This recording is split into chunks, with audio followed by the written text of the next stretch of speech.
بسم اللہ الرحمن الرحیم۔ السلام علیکم معزز اسلامک ڈریم اسٹوریز کے ناظرین۔ تاریخ کا سب سے بڑا راز، تاریخ کے اوراق پلٹے ہیں تو ہمیں زمین کے ٹکڑوں کے لیے لڑی جانے والی جنگیں ملتی ہیں، اور وہ خزانے بھی جن کے لیے انسانوں نے اپنا خون بہایا۔ لیکن انسانی تاریخ میں ایک ایسی چیز بھی رہی ہے جو نہ سونا تھی، نہ ہیرا اور نہ ہی کوئی عام ہتھیار، مگر اس کی طاقت ایسی تھی کہ جو فوج اس تابوت کی مالک ہوتی وہ اس کی غلام بن جاتی، آسمانی مدد نازل ہوتی اور دشمنوں کے دلوں پر ایسی ہیبت طاری ہوتی کہ وہ اپنی جگہوں پر ساخت رہ جاتے اور لڑے بغیر ہتھیار ڈال دیتے۔ یہ وہ تابوت تھا جسے اٹھانے کے لیے انسانوں کو نہیں بلکہ فرشتوں کو بھیجا گیا تھا۔ یہ وہ تابوت تھا جو جہاں رکھا جاتا وہاں امن لے آتا، اور جہاں دشمنوں کے پاس لے جایا جاتا وہاں طاعون اور موت کی لہر دوڑا دیتا۔ 3000 سال بیت چکے ہیں، سلطنتیں پیدا ہوئیں اور مٹ گئیں، بابل اور روم کی عظیم دیواریں ریت کا ڈھیر بن گئیں، لیکن یہ طاقتور تابوت آج بھی کہیں نہ کہیں موجود ہے۔ ماہرین، بڑی حکومتیں اور خفیہ ادارے آج بھی دنیا کے اس سب سے بڑے خزانے یعنی تابوت سکینہ کو تلاش کر رہے ہیں۔ کہا جاتا ہے کہ یہ تابوت آخری زمانے میں دوبارہ ظاہر ہوگا اور امام مہدی علیہ السلام کی قیادت کی سب سے اہم دلیل بنے گا۔ اس لکڑی کے صندوق میں ایسا کیا تھا؟ حضرت موسیٰ علیہ السلام کی کون سی وراثت اس میں چھپی ہے؟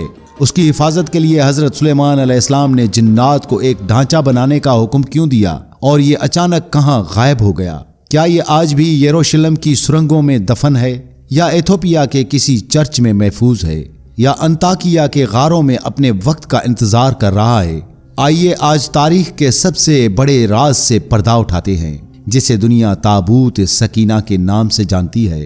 یہ کہانی آج کی نہیں بلکہ 3000 سال پرانی ہے۔ یہ بنی اسرائیل کی کہانی ہے، وہ قوم جس نے اللہ کی نشانیاں اپنی آنکھوں سے دیکھیں۔ انہوں نے سمندر کو اپنے سامنے پھٹتے دیکھا اور اپنے وقت کے سب سے بڑے ظالم فرعون کو لہروں میں غرق ہوتے دیکھا۔ اللہ نے اس قوم کو وہ نعمتیں دیں جو کسی اور کو نہ ملی تھیں۔ بادلوں سے سایہ کیا اور آسمان سے من و سلوا اتارا، لیکن جب انہوں نے ان نعمتوں کی ناقدری کی، انبیاء کو جھٹلایا اور نافرمانی کی، تو وہ ایسی سزا اور ذلت کا شکار ہوئے جو تاریخ کے لیے عبرت بن گئی۔ لیکن ان تمام واقعات اور جنگوں کے مرکز میں ایک خاص چیز ہمیشہ موجود رہی۔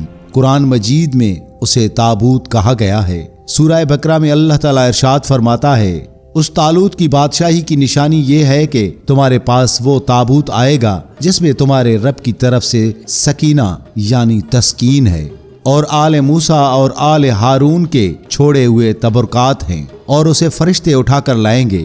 آئیے وقت کے دھند کو چیرتے ہوئے ماضی کے اس منظر میں قدم رکھتے ہیں۔ صحرائے سینا کا وہ بے رحم اور تپتا ہوا ریگستان جہاں دن کو سورج آگ برستا اور رات کو سردی ہڈیوں میں اتر جاتی۔ بنی اسرائیل 40 سال تک اس صحرا میں بھٹکتے رہے۔ ان کے پاس نہ مستقل گھر تھے، نہ قلعے اور نہ ہی کوئی منزل، لیکن ان کے میلوں طویل فاصلے کے درمیان ایک خاص اور مقدس خیمہ تھا جسے خیمہ اجتماع کہا جاتا تھا۔ اس خیمے کے اندر ایک مقدس کمرے میں نہایت ادب و احترام کے ساتھ یہ تابوت رکھا جاتا تھا۔ یہ کوئی عام لکڑی کا صندوق نہ تھا۔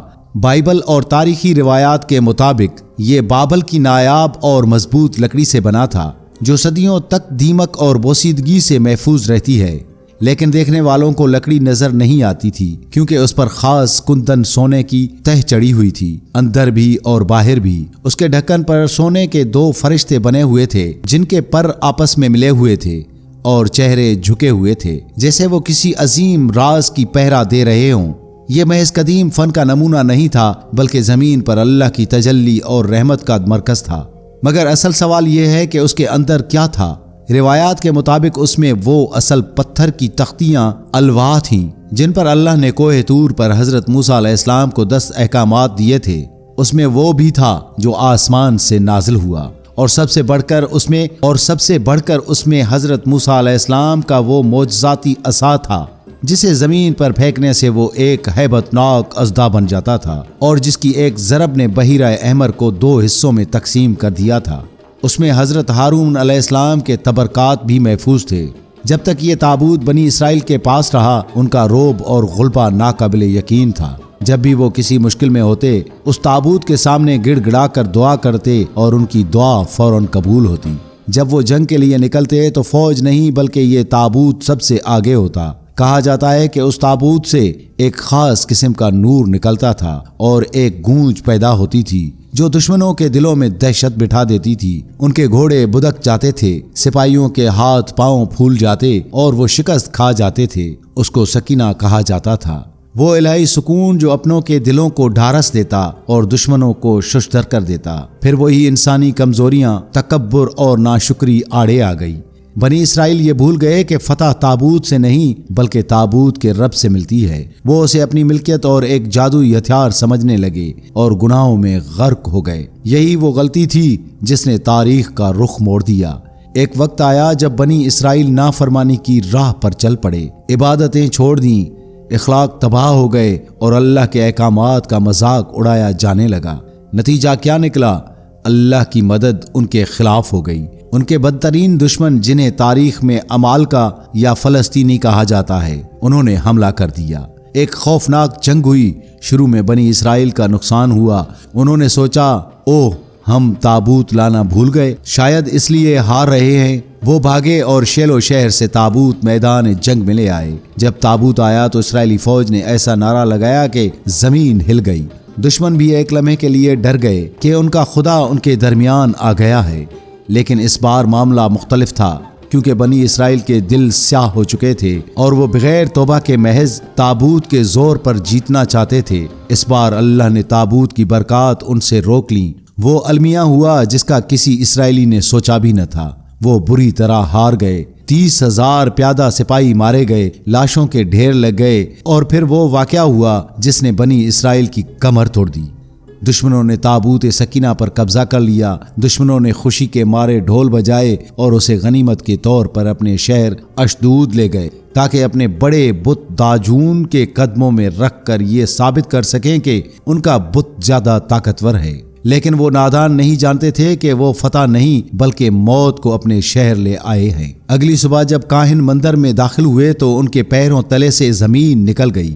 ان کا خدا داجون تابوت کے سامنے اوندھے منہ گرا ہوا تھا، جیسے سجدہ کر رہا ہو۔ انہوں نے اسے دوبارہ کھڑا کیا، لیکن اگلی صبح اس بت کا سر اور ہاتھ کٹے ہوئے پڑے تھے۔ یہ اللہ کا پیغام تھا کہ تمہارے جھوٹے خدا اس تابوت کے سامنے بے بس ہیں۔ پھر وہ عذاب پورے شہر میں پھیل گیا۔ جہاں جہاں تابوت رکھا جاتا وہاں دردناک طاعون پھیل جاتا۔ چوہوں نے فصلیں تباہ کر دیں اور لوگ چیخ اٹھے۔ 7 مہینوں تک دشمنوں نے جہنم کا منظر دیکھا۔ آخرکار انہوں نے فیصلہ کیا کہ اسے واپس بھیج دیا جائے۔ انہوں نے ایک بیل گاڑی بنائی، اس پر تابوت رکھا اور 2 گائیں جوت دیں۔ وہ گائیں کسی انسان کے بغیر فرشتوں کی رہنمائی میں سیدھی بنی اسرائیل کے علاقے کی طرف چل پڑیں اور تابوت واپس آ گیا۔